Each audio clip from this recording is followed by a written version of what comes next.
Hey,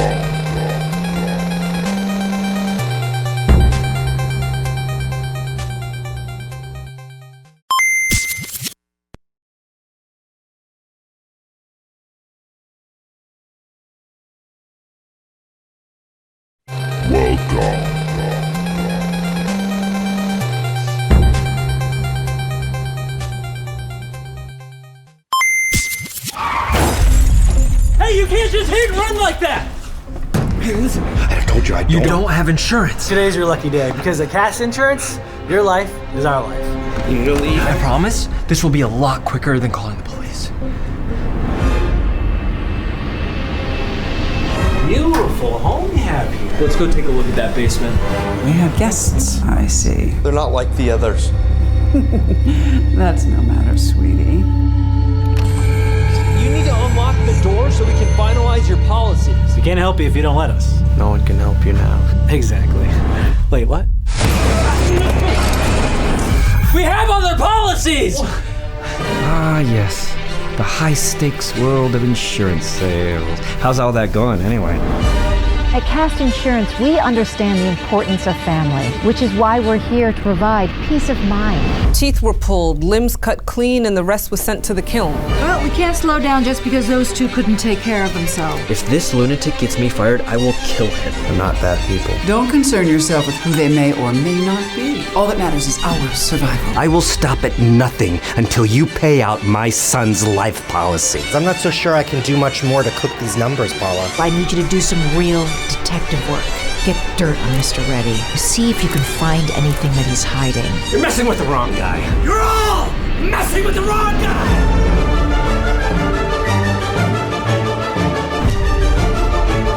Here at Cast Insurance, we understand that life is priceless. Can't abandon hope. If we want to survive, then we have to earn it at any cost. We have to be ruthless and unforgiving. If you let me out now, I could consider you as a new hire.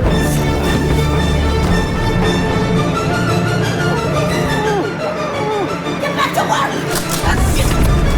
I'm just a regular guy who loves insurance! You must either eat or else be eaten. That's the way it's always been. That's the way it always will be.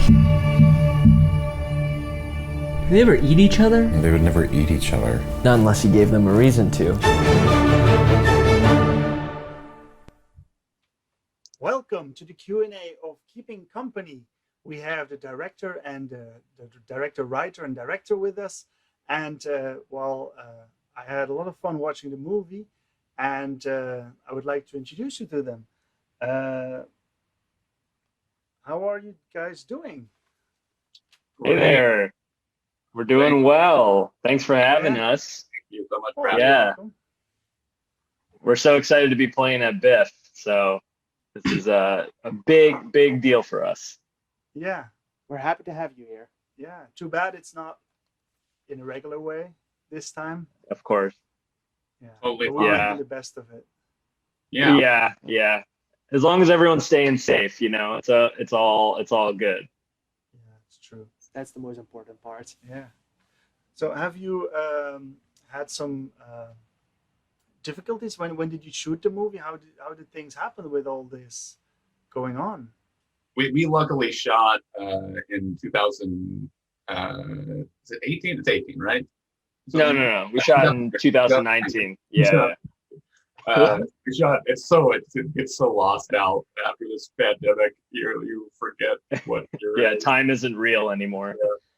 Yeah. But we shot in 2019, and over the course of this past year, it kind of slowed things down for us to kind of get through post in kind of luckily for us a nice way, to give us some time to really work on some things. So at the beginning of this year, we could start, putting it out into the world. So luckily, it didn't have any, huge hindrance on our process. Yeah, we did have actually a couple of pickup shoots, about 2 days of pickup shoots that happened in December of 2019 and January of 2020. And of course, we didn't know what was coming, but we luckily were able to get everything in the can right in time And like Josh said, it just kind of gave us time to sit with the movie a little bit longer. We didn't feel as big of a rush to get it finished. Plus, it gave us more time to find the money to get it finished. So that was really nice. So it actually gave some benefits in a way. Right. Yeah, exactly. Yeah. Especially with how small and independent we were. We were like, okay, well, if no one else is working right now, at least we can feel like we're not in a race necessarily. Yeah. So watching the movie, it's mostly about an insurance company. And how did you come up with that? Why did you choose an insurance company? I think to really communicate or best communicate the themes that Devin and I were kind of going for, an insurance company just fit the bill the best. You know, the biggest thing we were kind of playing with in the movie was, you know, kind of seeing the world as this dog-eat-dog place and survival of the fittest, and you know, corporate insurance like sales really, you know, kind of to us hit that the best in terms of just showing how vicious, you know, the workplace can be compared to other things. Yeah. Yeah. I think for us too, it was like, you know, a big thing was like we wanted to kind of talk about or like, you know, showcase sort of our economic systems like as a whole. You know, we wanted to be able to make comments on it as a whole, and it was that corporate environment was, you know, necessary, but insurance is so special because I think most people kind of loathe insurance, you know, the idea of it to some degree, where it's whether you can afford it, or especially in this country. And in this country, insurance is like, not everyone has it. And it's, you know, it's also made to be something you have to have for certain essential things. And it's like, why do I need to have insurance when this is just so essential, you know? And so I think it's easy to pick on them a little bit. Did you have any particular experience yourself with insurance that was a source for material or something? I think just the American experience is the the American experience with insurance is very much like they try to upsell you on, you know, oh, you need a bigger and better plan, and of course it gets more and more expensive.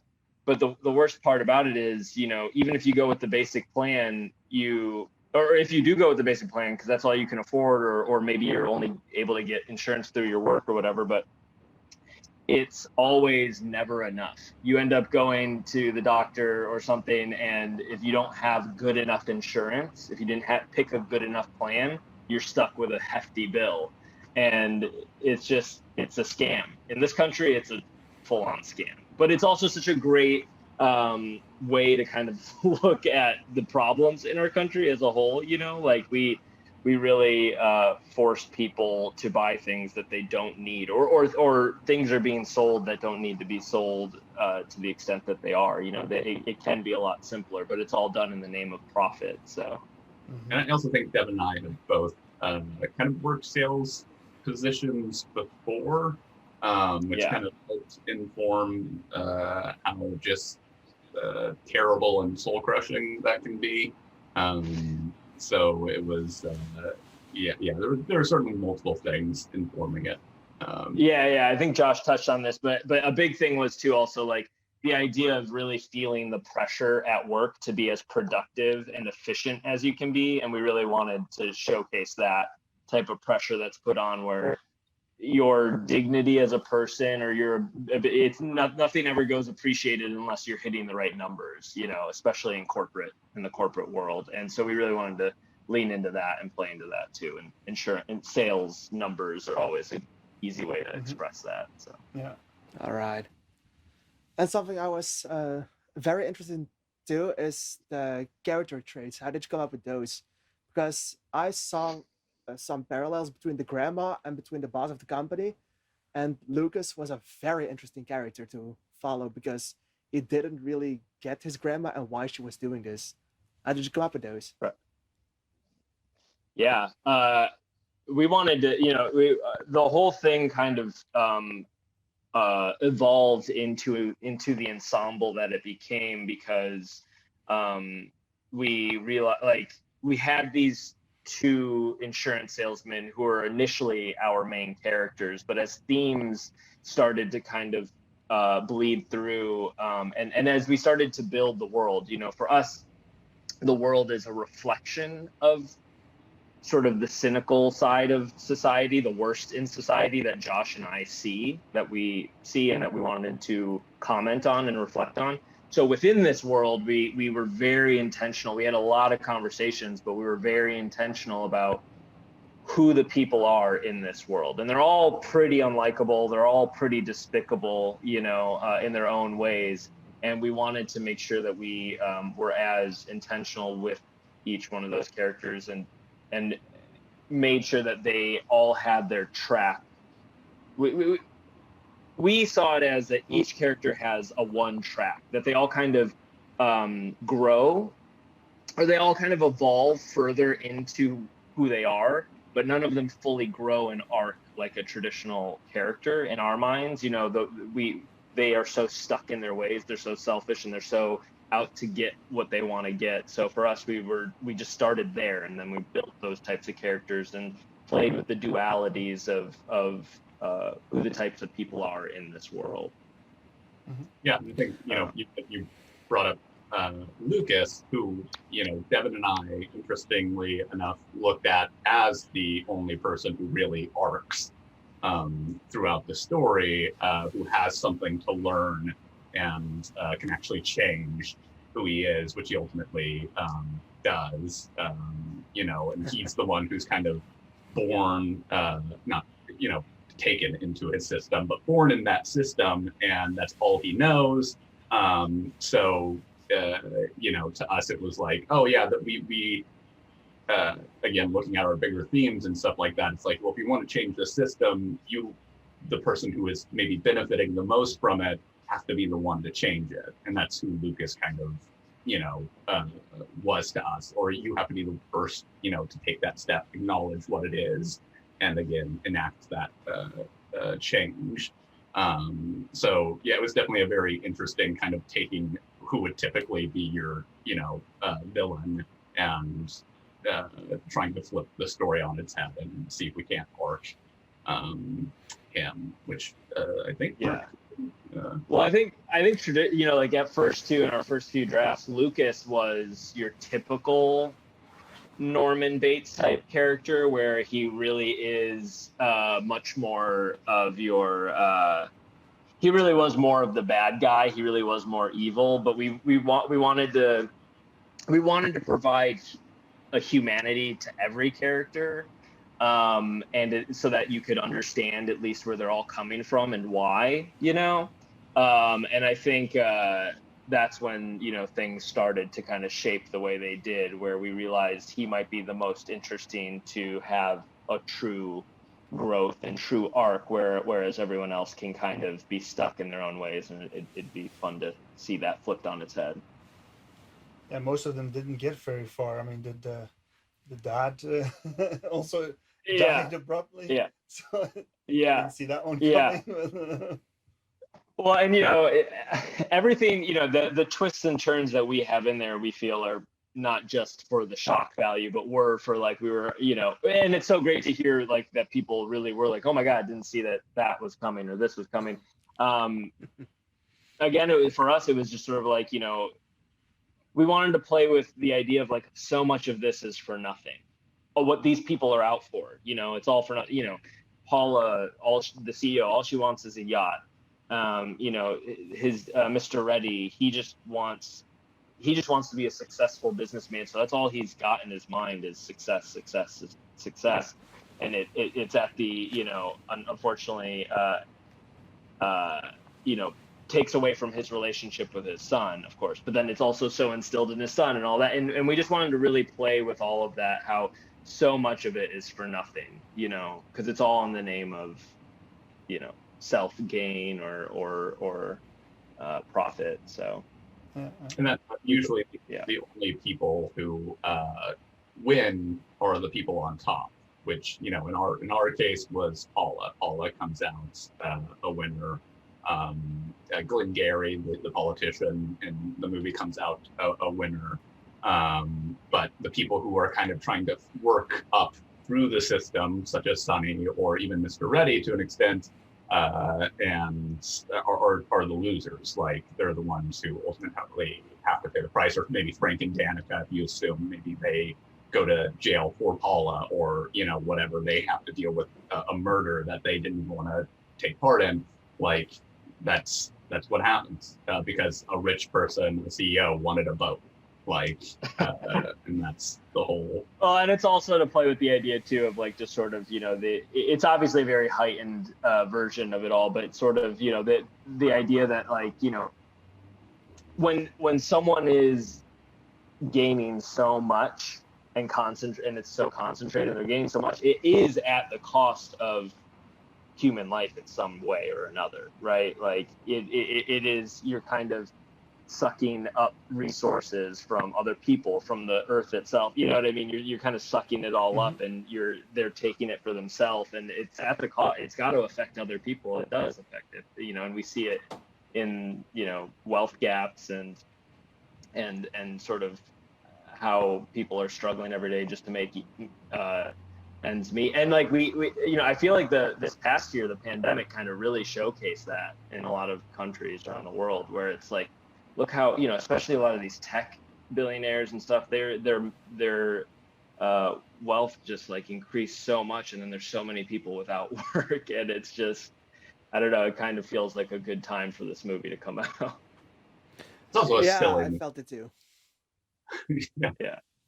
Yeah, I think if you see like our companies now, even the supermarkets, the ones that we really need are doing good business, but I hear that they don't want to pay out their employees well, right? Even though they're making much more than normal, and and the employees are stuck. I mean, that's kind of the sad part of it, is like it is possible for people to be able to live better lives, you know what I mean? But it's just the greed is just such a powerful drug, I think.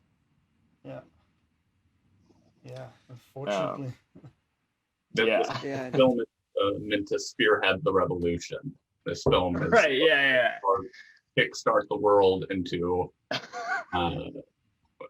eating the rich is what. Yeah. Now that you say that, eating the rich, how about eating people in a movie? Eating, right, yeah. How did that? Well, that was another. What happened there? Yeah, that was another. Yeah, what happened there? I think that was another. Yeah, I think that was another thing too, where it was like, it was sort of the most heightened version of, because yes, Grandma is a cannibal, but she is also very much so. Mainly, her main thing is that she's taking poor people off the street and turning them into meat that she can sell, and that's a very heightened thing. But the idea behind it was kind of what we're already talking about, just profiting off of people, whether it's their labor, or in this case it's literally them as meat and selling them, food supply. Yeah, the food supply. And again, it was just a fun trope to play with, as we tried to play with the horror, as many horror genre tropes that we could play with that fit into what we were trying to do. I that was kind of an easy one, I think. You were telling us by what we saw that it was actually human meat that was sold, and everyone was eating humans, maybe even their families. That's the shock, and I didn't know what I had to say about that. It is great. Oh, that's good. That's good. Yeah, it's funny because when we first got. Oh, sorry, Josh. I didn't mean to cut you off. Go ahead. I was just gonna say, when we first came up with that idea, it's funny. We were in the middle of these a big rewrite, and we came up with that idea of like, I think you were like, well, what if they're just selling the meat? Or you said it so simply like that, but then there was like it was funny. There was a moment of hesitation of like, are we gonna make another cannibal movie? Like, are we gonna do that? But we really talked it out to make sure that it was like it made sense, you know, that it really fit into our movie. But there was like a moment of like, I guess we're gonna do that. Okay, all right. I thought you put that on me. Like, I'm pretty sure that was. No, it was a great idea. No, it was a great idea, but it was funny because you. No, it was a. You threw it out, but then you also. We both were like aliens. I threw out something crazy, and then I think we landed on cannibals. So maybe that's what happened. I don't know. It was a great idea. So it started like a joke. On hey, let's do cannibals. Wait, that's actually a great idea. Yeah. That just ends up working. That's kind of how a lot of Josh and I, when we write together, that's how a lot of it is. It's like we'll say something as a joke, and then we'll have a moment of realization of like, wait a minute, that's actually a good idea. We should run with that. That could work. Yeah. All right. Yeah, I laughed my ass off. That's funny.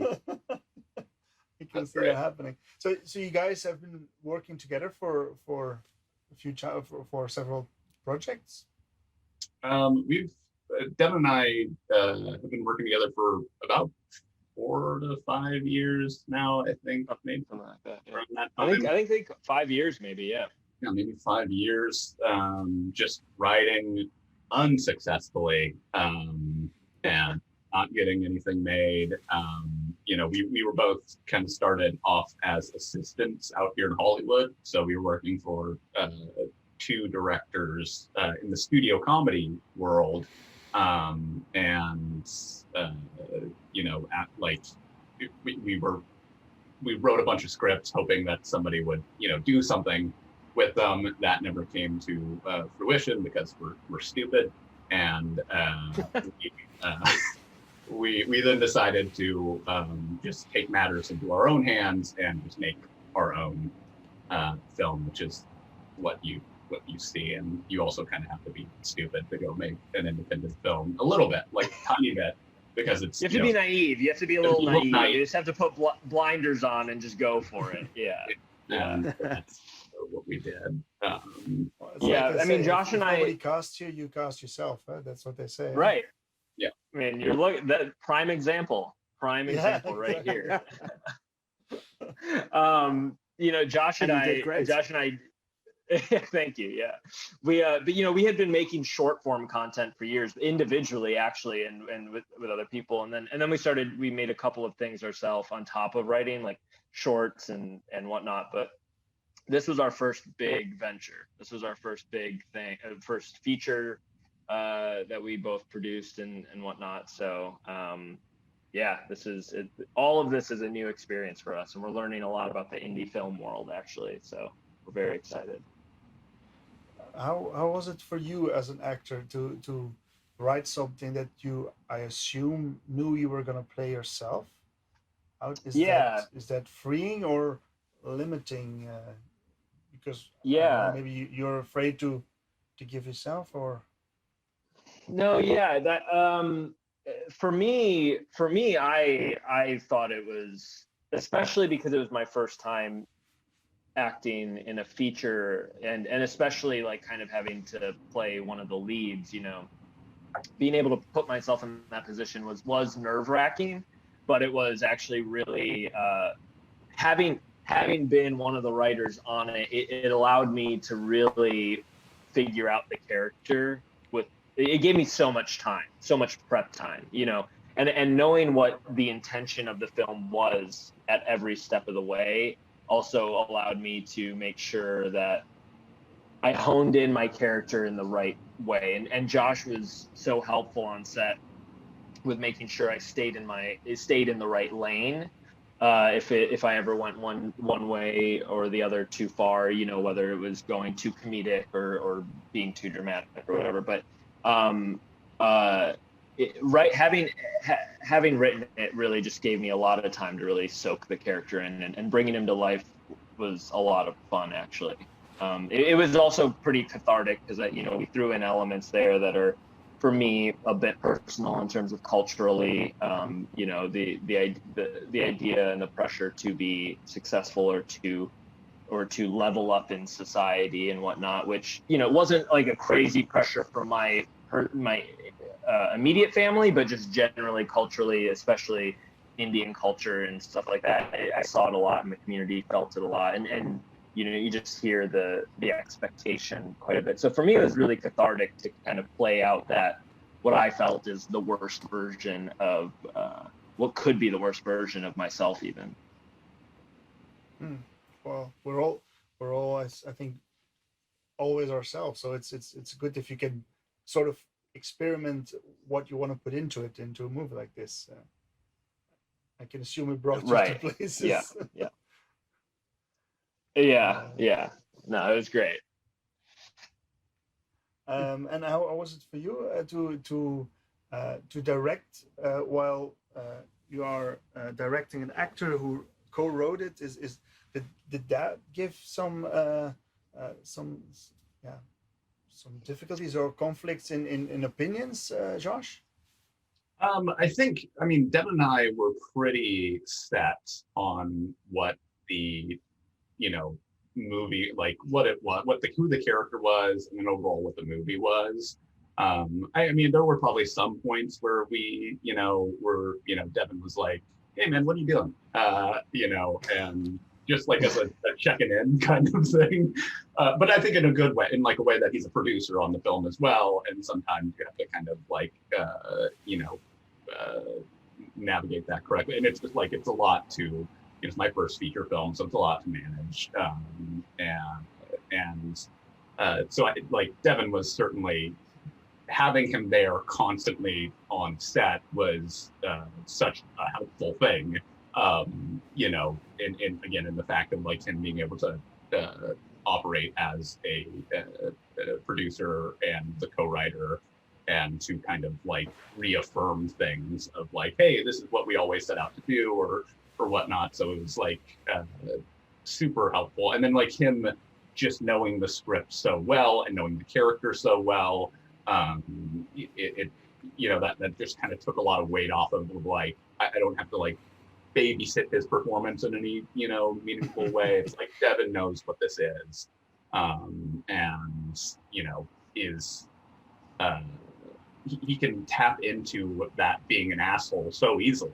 And I don't know how that's possible, Devin. Like, you can access being an asshole so quickly. How do you do that? Maybe I'm acting every day. Maybe I'm acting as a nice guy every day, and I'm a sociopath. But I'll also say, you know, Josh and I went on set. I don't know if it's gonna, you know, how the rest, how future projects will go, but on set, I feel like we had such a great,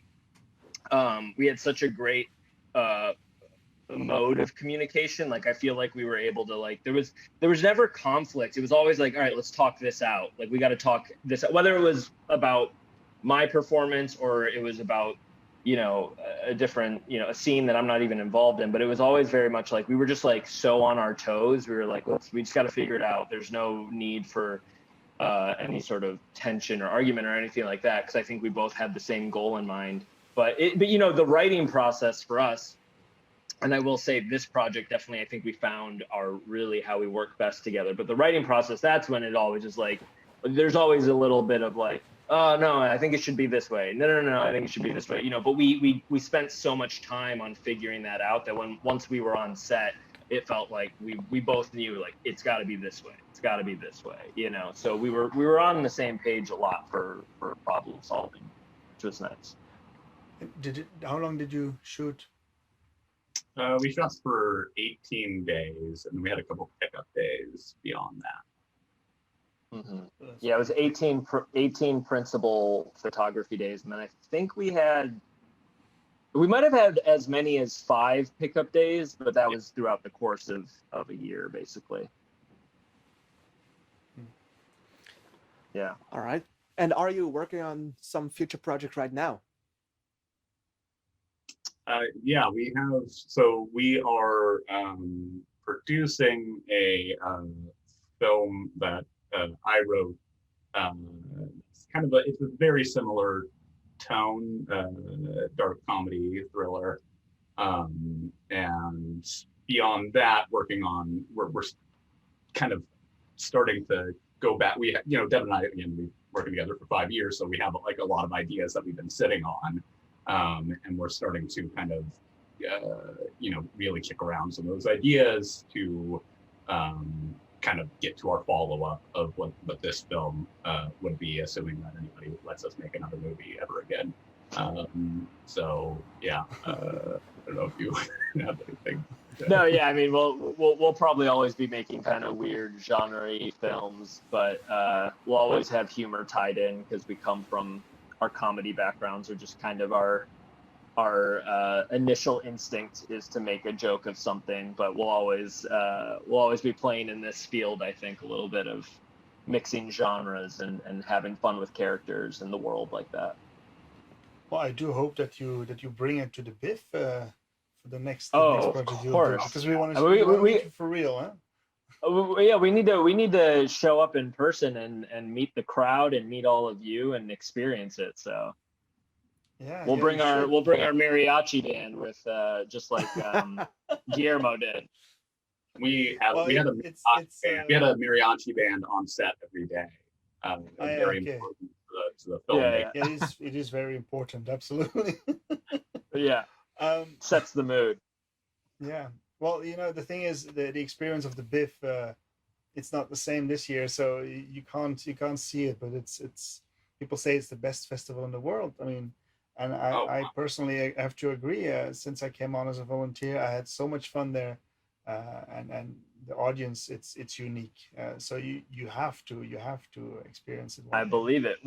What's your, both of you, if you can even nail down, but like, what would you say your favorite part of the festival is that you're missing this year? I think it's just meeting directors and writers in real life. Yeah, it's such a good experience to meet everyone. For me, it's a bit of everything. I can't say what's the most important part. Well, watching movies that you cannot see anywhere else. I think that's for me number one, because there's so many gems out there that you will never see in a cinema. International movies that just don't come out in your own country. So you have no other way of seeing them. And then that makes sense. Talking to the people who make it, talking to them and asking them questions like this, and seeing how they enjoyed making movies to show it to us. I mean, I really like that. That it makes it much more personal, and that's for me a really great part of being part of a festival like the BIFF. Yeah, that makes sense. Well, we wish we could be there, but we definitely we will be there in the future. I hope so. I hold you to that one. I'm also out of questions, so I would like to just thank you guys for being here and for making time. For making the time to be with us and have such a lovely interview. Great. Thank you guys so much. Yeah, thank you guys so much for having us. Thank you.